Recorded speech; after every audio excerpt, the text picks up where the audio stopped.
Okay. Thanks for being here at the launch for Out of the Dark from Lillian Boraks-Nemetz.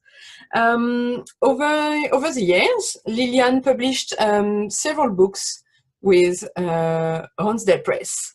We have, for example, The Old Brown Suitcase, which it's her own story, and how her father got out of the ghetto, and how Lillian remembered walking with on the no man's land with her own suitcase, and the Christian family protected her and gave her refuge that she met on the way. But here we are here to talk about this wonderful poetry book, Out of the Dark. Lillian talks about her life as a survivor from the Holocaust, but it's not only about the Holocaust. She also talks about the Jewish experience and how hopefulness resurrects from this experience. So that's why it explains the title Out of the Dark, because we're coming from the darkness of the experience to the light. And that's also why we have seed pods on the cover, because that's flowers which growing out of the darkness. So Yeah, that's here today. Yes, here it is, Out of the Darkness, this wonderful book and the great cover. yeah, it's a great cover. So I'm really pleased today to have Lillian with us, and we can wait to hear about Out of the Dark, this great poetry book. So Lillian, just Thanks, Helen. you can. Thank you. And thank you, Orla and Ron and everybody, Ronsdale Press. Thank you for all this. This is really quite interesting, since I've never done a book reading like this. Well, I have done one, but it wasn't quite the same. Anyway, Zoom is not the easiest, but we'll manage. So,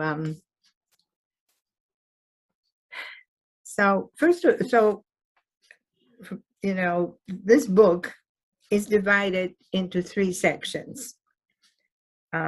It's called, the first section is called Survival. The second section, Flickers in the Dark. And the third section, Into the Light. The whole collection is a journey towards understanding and love. It isn't only about memory and the Holocaust.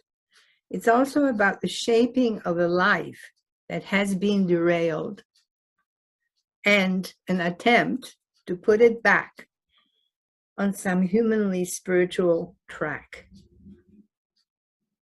Because we can't live without the divine essence of the soul. And so that's what this is about.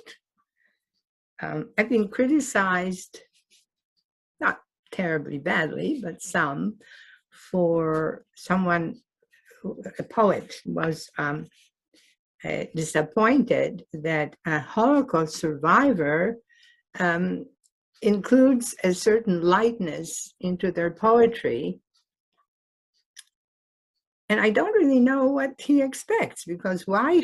I have to live an everyday life, regardless of what other burdens I might carry from the past and with my memory. So, my goodness, what should I have done? Had written a whole heavy collection of the Holocaust, which really was not my intention.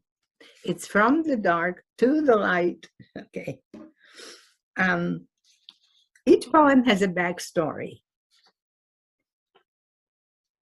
The first in the section that I'm going to read is called Flowers of Survival.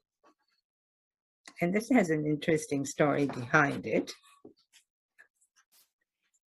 I wrote it in an answer to a poem my father wrote in a Polish village in 1943 on Christmas Eve, while hiding from the Nazis.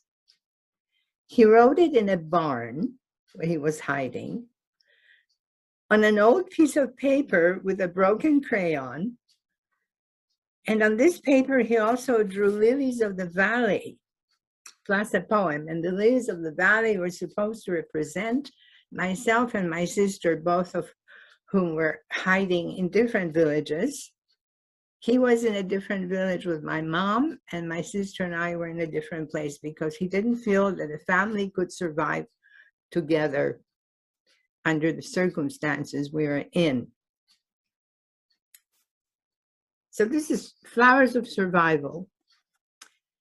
An old painting of yours, Father, still hangs on the night canvas.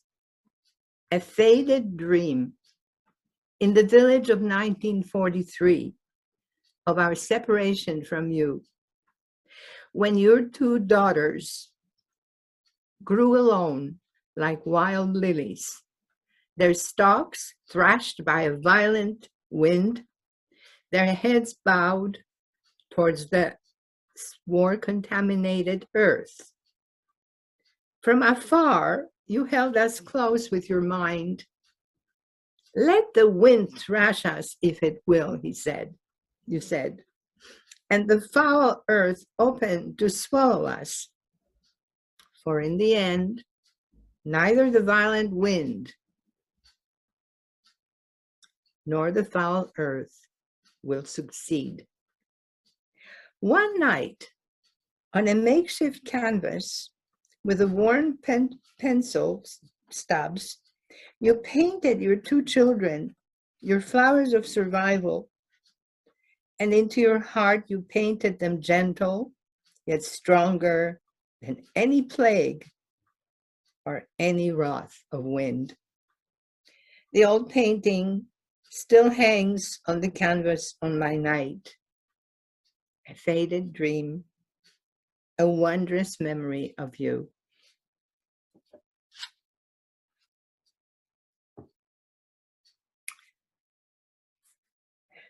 In 1940, Jews were literally herded into what is known as the Warsaw Ghetto, where there was hunger, disease, fear, and death.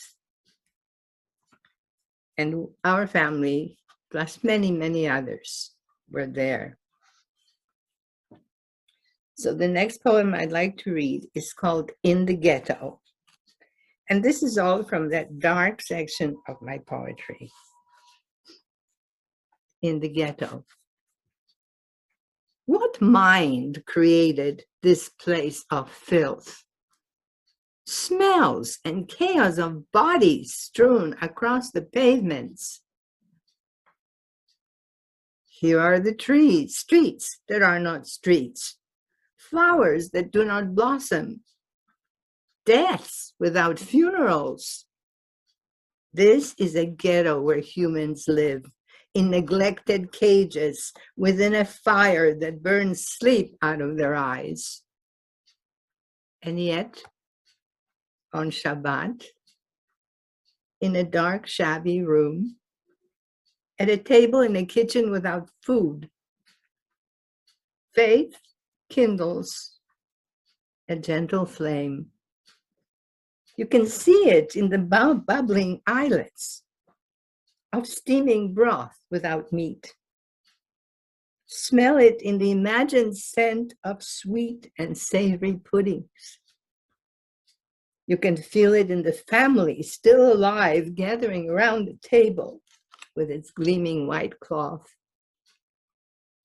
And in the grandmother's loving smile that dispels the demons of gloom.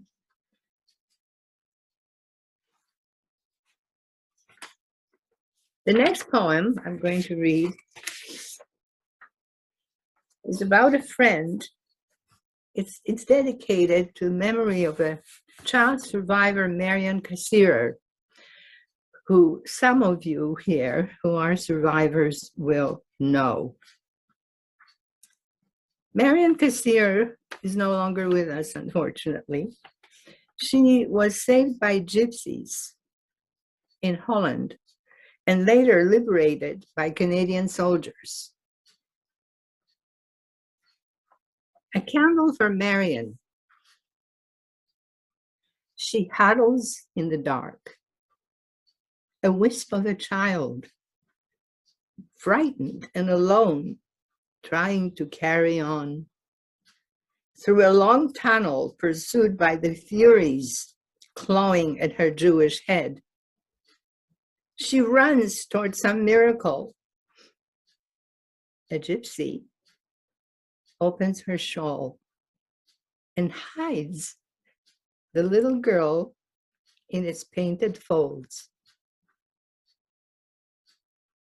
inside its painted folds. And the girl lingers invisible among the flowers of darkness till victory lights a candle and the child Marion walks out into the light.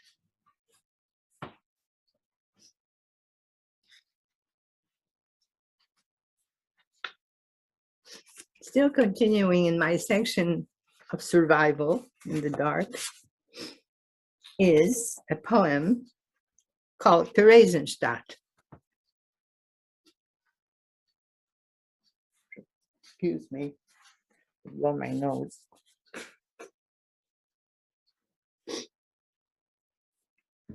Theresienstadt, where are you? Here.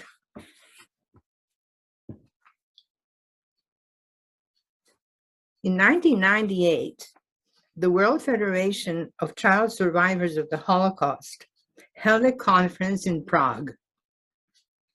And this is what I took away from the visit as we visited the Nazi camp, or what was a Nazi camp called Theresienstadt.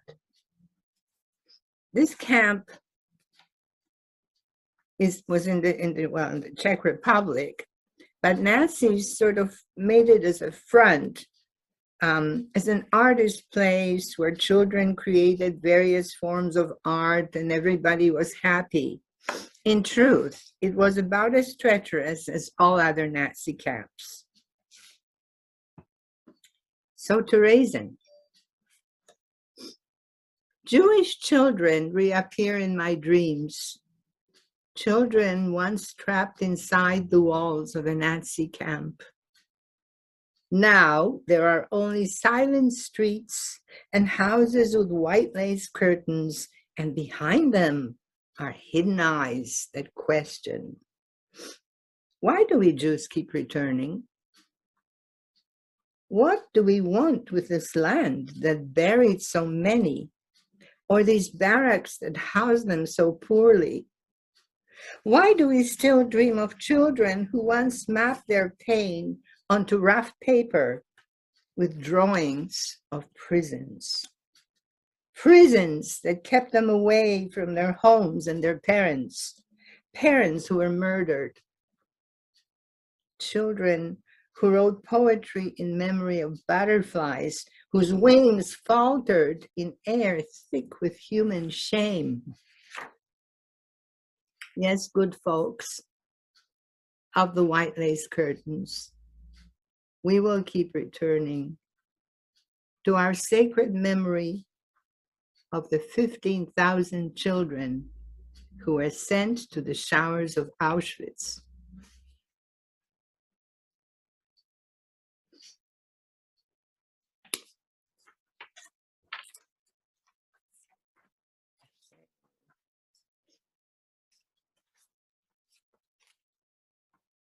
In the next poem, I'm in Israel, and I describe a sort of epiphany that happened to me there.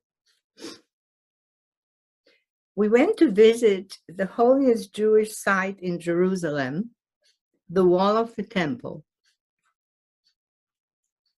It was evening, and it was dark, and our bus was escorted by Israeli soldiers.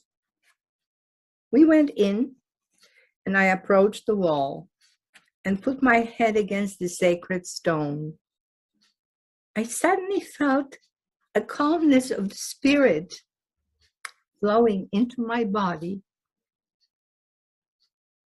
The poem is called At the Western Wall.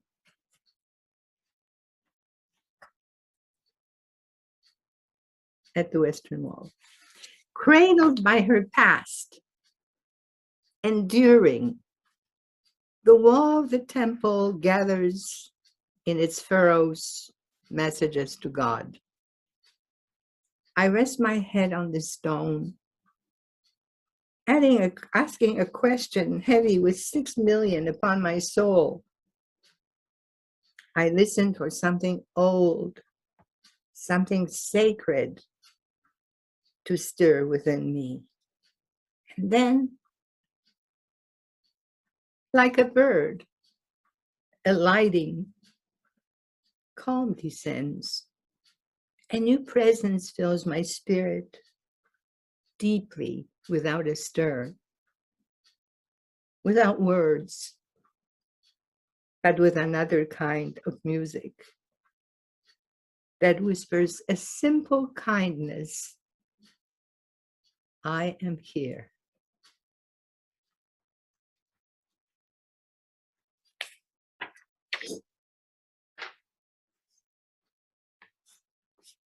Now, we are going to the second section of Flickers in the Dark, a poem that was published by Ronsdale in Ronsdale Press's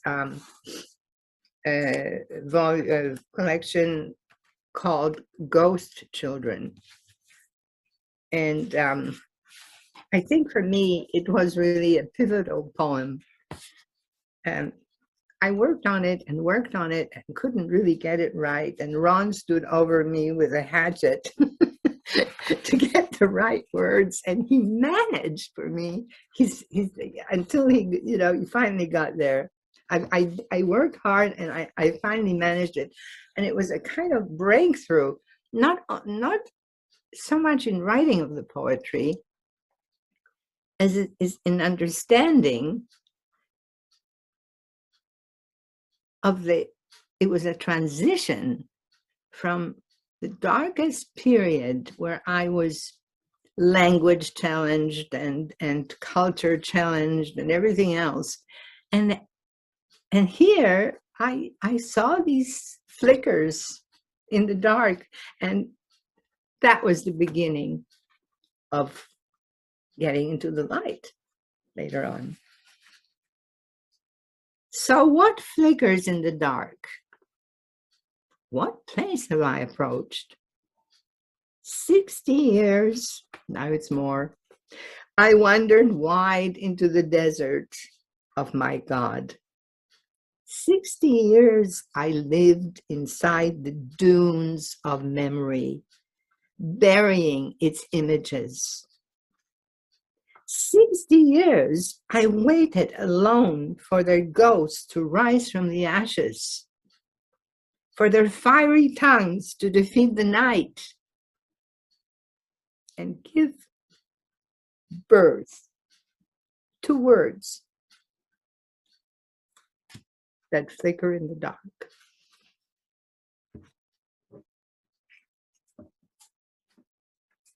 Yeah, it was a monumental poem. Ron couldn't understand why I have to use the poem from the last collection in this one.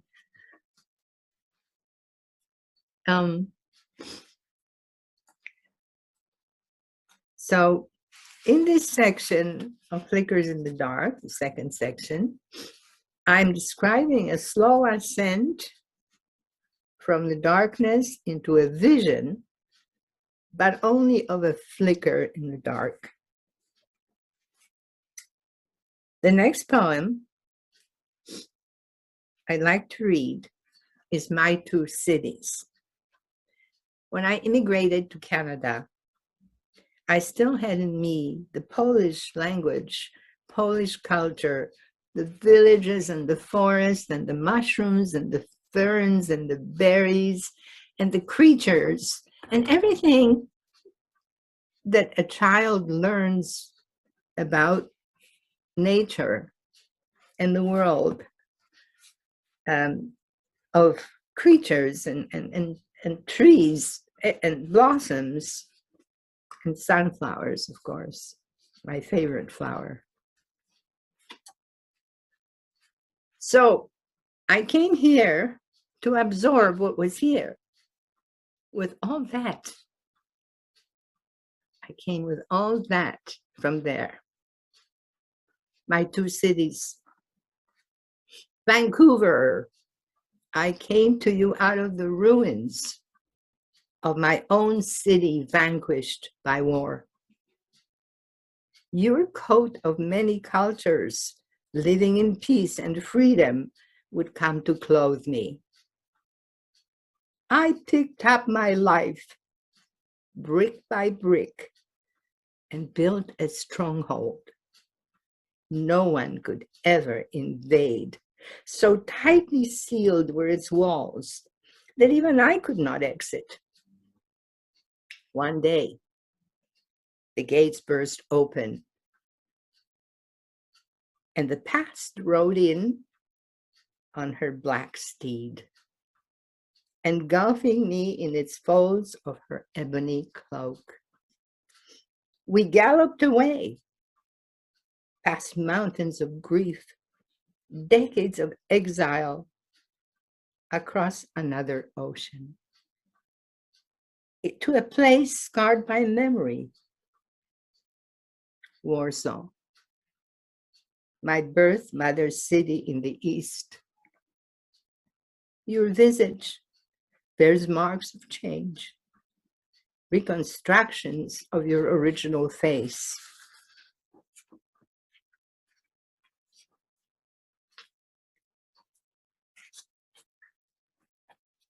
I sit on the banks of the Vistula River and dream of Chopin and Copernicus. Quo vadis? Quo vade? I ask.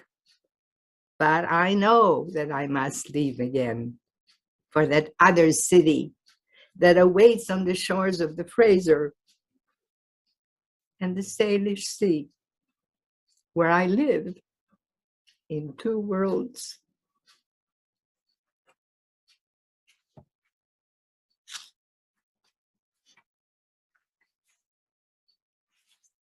So,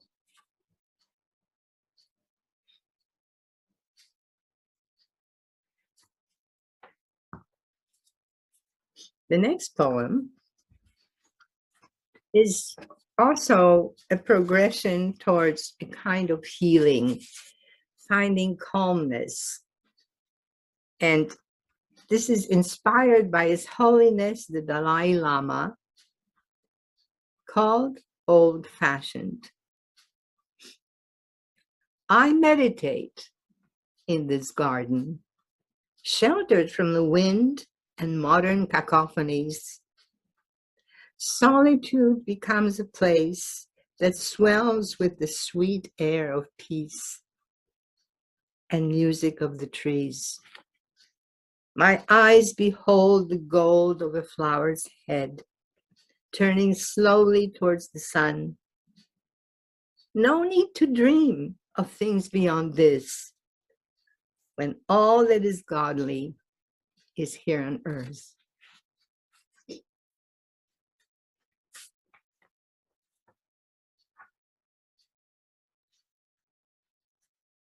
The next poem is part of my new life, of course, where I begin to bond with this place, this nature, the people. And I also start noticing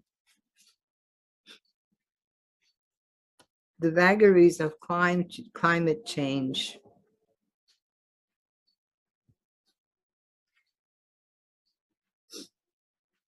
So here's a poem which is a combination of a friendship also, and the many wonderful hours I spent in the presence of this English couple in their garden in Vancouver.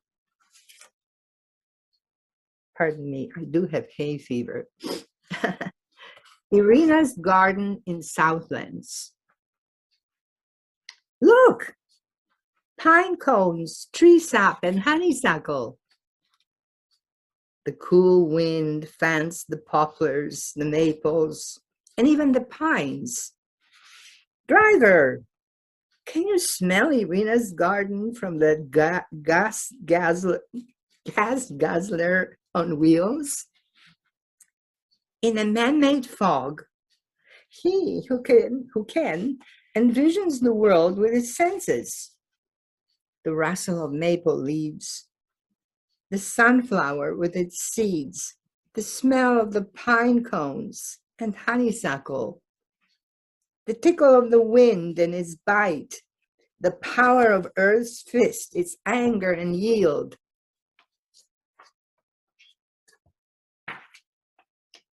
While outside, Irina's garden, factories smoke, rivers flow with oil, and fish are poisoned. In the distance, concrete taller than trees, more obscure than blindness, more constricting than loneliness. But there in Irina's garden, you can still smell pine cones, tree sap, and honeysuckle. And my next poem, which seems to be everyone's favorite, despite its lightness and whatever, it's when I studied at the university, I had a favorite garden where I used to retire. There was a bench. It was a Japanese garden, and as you walk through it, to the left-hand side, there was a little corner, and there was a bench next to a pond with goldfish. And I used to sit there and meditate and write. And this poem is called The Kiss in the Toby Garden. How I kissed you that night in the Japanese garden where we sat framed in cherry blossom and bamboo. Even time was tangled in its own twilight foliage, where only the leap of a fish marked our separation. Last night, I went back to Nitobi, and there we were, framed in cherry blossom and bamboo. And I remembered the leap of a fish and how I kissed you that night.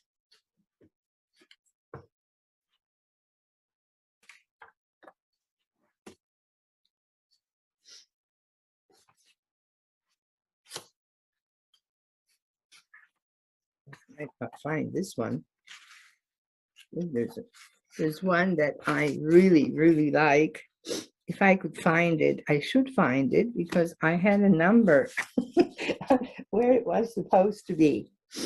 And in this poem is I was moved by a blind poet whom I met at a conference for poets with political and social issues. He was a poet who fled the Iranian Revolution to the United States, and there wrote and still writes magnificent poetry. And we keep in touch by email, mostly. So now all I have to do is find it. Ode to a Persian Poet. I love you, my Persian poet. Your hair of night carries secrets beyond my continent. In your eyes, I see a life still scarred, still bleeding. You honor us with poetry, a recitation like the swaying of a tree whose branches reach into my heart. And when I kiss you goodbye, lingering at the edge of touch, I sense the redolence of love in your skin and breath. Quiet. It's always. How am I doing for time? I'm okay. Just a few more. Okay, the next section is Into the Light. I examine light not from its visual perspective as light, but from the light force within the human being and its increasing capacity for love and an appreciation for those around me. And here is the last cycle of poems, which I will just read to you. It is through my children and their children that I learned the true meaning of love and forgiveness. Because I had been frozen for a very long time since the war, and it took so long to thaw, to not only know in your mind that you must love your children, but to feel the love. The first poem, which I always cry over, is called Neshama. Neshama means soul in Hebrew. For my son,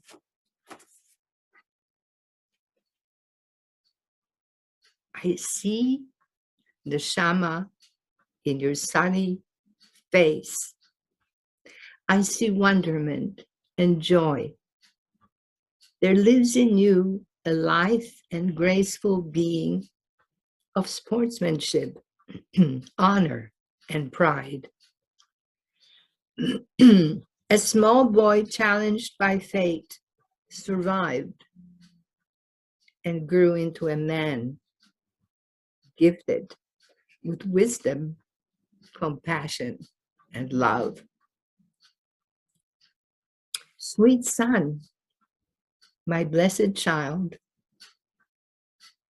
I anoint you with the sacred oils of hope and faith. And the next one is to my daughter, called Sunflower Child. Excuse me. Hair of honey, eyes of lucent green, heart of mercy and light, you weave leaves of love between the years of your life, a tapestry of sunflower children, while I, your mother, plant the seeds of your art into the earth of my soul. And then there's one to my husband, but he's my ex-husband, but never mind. For decades, I haven't seen you, yet I know you anywhere, as a leaf would know the branch to which it clings. Though we've been separated by mountains of unrelenting stone, volts of garbage and faults dense as concrete, I see us now as I saw us then, walking the connubial tightrope, suspended between our hearts, tearing them with that familiar pain. For decades, I've watched you from afar, changing yet the same, because I know you as a leaf knows the branch to which it clings. And there's one to my mother. This is a family cycle. I did not have a good relationship with my mother. She lived to 104 and died in 2016. And I think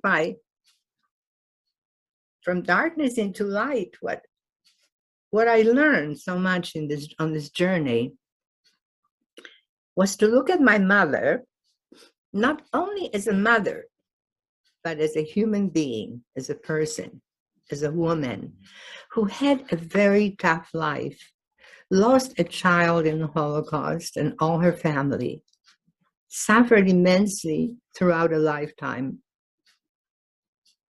And I often criticized her because I didn't think she was a very good mother, but what of it? This poem is it's a eulogy actually for my mother, and it was inspired by Dylan Thomas's poem, "Do not go gentle into the good night. I will not let you go alone into the dark, despite the chasm that separates us, pain that was at times greater than our love that caused it. I will not let you be alone, nor shall I be alone in lovelessness once you're gone. I will let my love out of its cage, and it will fly along with you to guide you towards the light. No, I will not let you go alone into the dark." The last poem was dedicated to my grandmother, whom I loved, with whom I was in hiding for 2 years. And she saved my life. And this is for Babushka, grandmother. A flower in winter. Evening snow falls over a Russian village. An old woman glistens in the window of an empty hut. Frost coats her face and hair, sculpting her eyelids into silver leaves. In her eyes, moist with memory, glows the garden of her past, where she danced among the wild cherry trees, spring in her hair and womb, where she danced till the winter wind blew away her seed. Evening snow falls over a Russian village. An old woman glistens in the window of an empty hut, a silver flower in winter.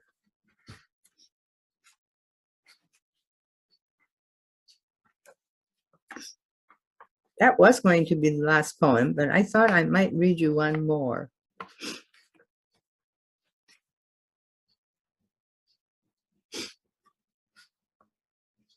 I bought a painting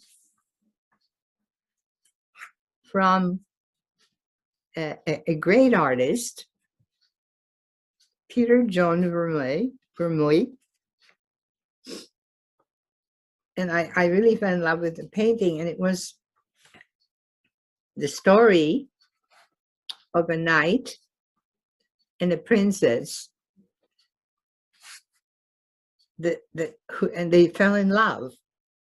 And the knight told her that she must never ask him where he comes from, or it'll be all over. He will vanish.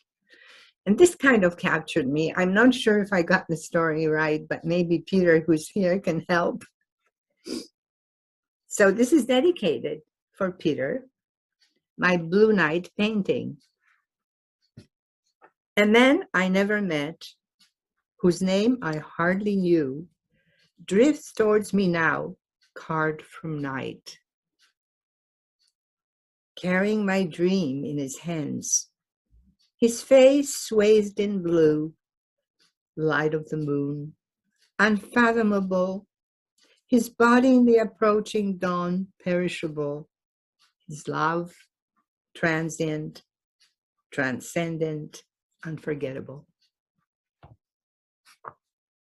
Well, I think that maybe you have some questions.